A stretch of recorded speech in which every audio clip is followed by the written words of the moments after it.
Well, the word has got it that Chinese tanks are actually going ahead and bringing across gold across the border.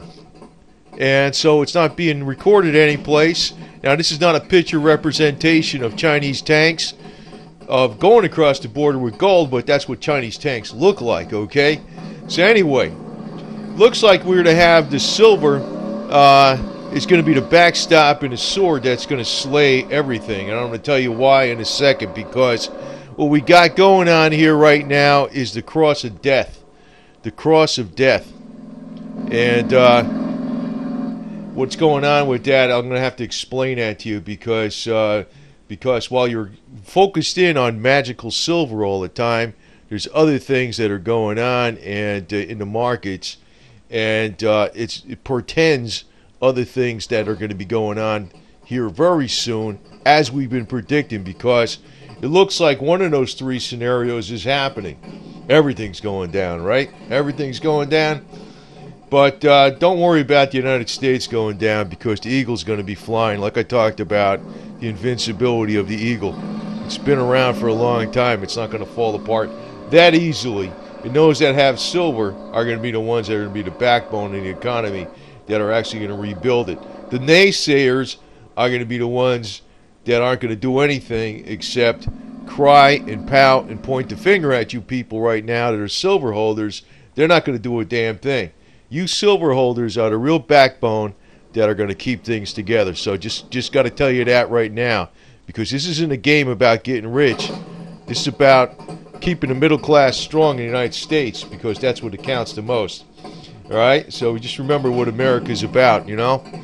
Harleys and bikinis, okay? All right? That's what it's about, okay? But anyway, silver's going to come out behind that veil and show a lot of strength pretty soon. So let's first get on a little more attention besides on silver itself, and let's see what's going on with the markets. But before we do, I just want to make sure that you realize that, you know, the future may hold very expensive commodities, including silver and gold, and also gas and oil. But I want to say one thing: there'll never be an electrical Harley Davidson. It's always going to be high octane all the way. All right, just remember that, because we know what that sound is about. Anyway, here's the Death Cross, and the Death Cross actually is something that has been known for a long time. It's something that's a standard that's actually defined. And if you even look at Stockopedia on the stock chart, the Death Cross occurs when a 50-day moving average falls below the 200-day moving average. So as the name implies, the Death Cross is associated with a sharp downward price. And we could see that's what's going on here today in the Dow. Now, crude oil did not get hit as much. Like I hit a little bit, but I want to tell you why that is. The real reason it hasn't got hit that much is because we're striking ISIS oil refineries. We're actually blowing up ISIS's oil refineries that they're getting money for. But what you notice, though, and the Dow goes down in the economic sector, what you're going to see, though, is that the metals that are most associated with industry are going to get hit the most. So palladium got hit a lot. That's 90% industrial. Platinum got hit a lot, and silver got hit a lot. But gold is up slightly, very slightly. So that tells you a lot of what's going on. So just want to make sure that you get it through your heads that, oh, not that people I'm in my audience, I mean, they pretty much know the deal. But, you know, when this happens, this is one of the scenarios I talked about. But it looks like we got another scenario coming on board right now, because they're actually hitting ISIS's oil refineries. And, you know, if that happens, you can see gold, oil, and silver go way the hell up. So, anyway, just keep the faith on this deal, because our backs aren't to the wall. Their backs are to the wall. I'm going to state that again. Their backs are to the wall, not us. The Death Cross is for the Dow. It's for the S&P. And, you know, We've been talking about Soros and his bets. His bets are going to be expiring before some of his bets, the ones he did. He did huge bearish bets on the S&P back in, August of 2013. He also did some more in early 2014. Now, the rich first ones, the big bets, was August 2013. He did more in early 2014, and he did more again in added greatly to the position in August of 2014. But the first ones are going to expire before January 2015. So it looks like he's going to. The deal is working because it doesn't take long for everything to just to freaking go under, you know. So just hang on with your silver, man. And silver's got that magical property, just like the silvery blue eyes on this girl here, this woman. So now I also want to tell you something else. You know, a lot of people are cheering on this Vladimir Putin guy left and right. And I want to call attention to the site rumafia.com, Russian Mafia. I swear to tell the truth, the whole truth, and nothing but the truth, you know, as long as it's my truth, right?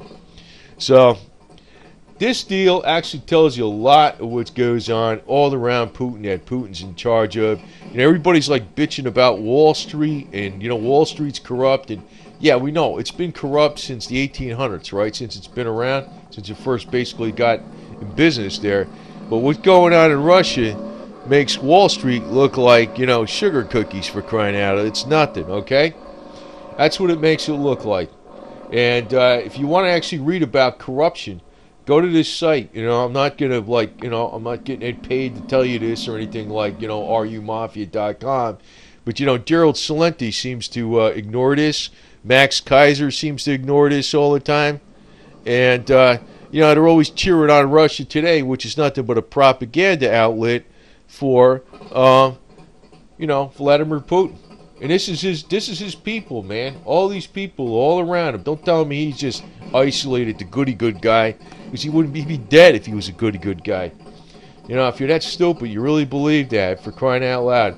I just got to emphasize that because, you know, everybody, well, not everybody, but a lot of people are cheering on silver, think everything's the worst over here in the West. Nope, it's the worst in Russia and China, man. That's the way it is. And I want to actually point to this other death cross. This is the Russian death cross, basically. Nothing to do with the markets. But the red line is the birth rate, and the black line is the death rate.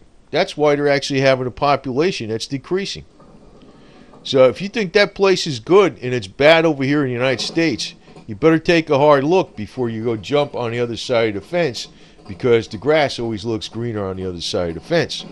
All right? I mean, I want to be lecturing here, but I'm just telling you the freaking truth, man.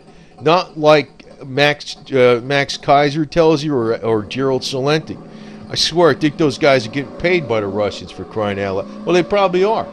To appear on Russia Today, they're probably getting paid, you know? I mean, I don't think they do it for free. You know, I'm telling you this. I mean, I'm just telling you the freaking flat out truth, you know? The only thing, I do my own thing. The only way, nobody pays me for anything, you know, only is Google, YouTube. That's it. But I do my own thing. This is strictly my own opinion. I'm not going to work for nobody. I'm not going to get influenced by anybody. And I'm going to tell you the facts.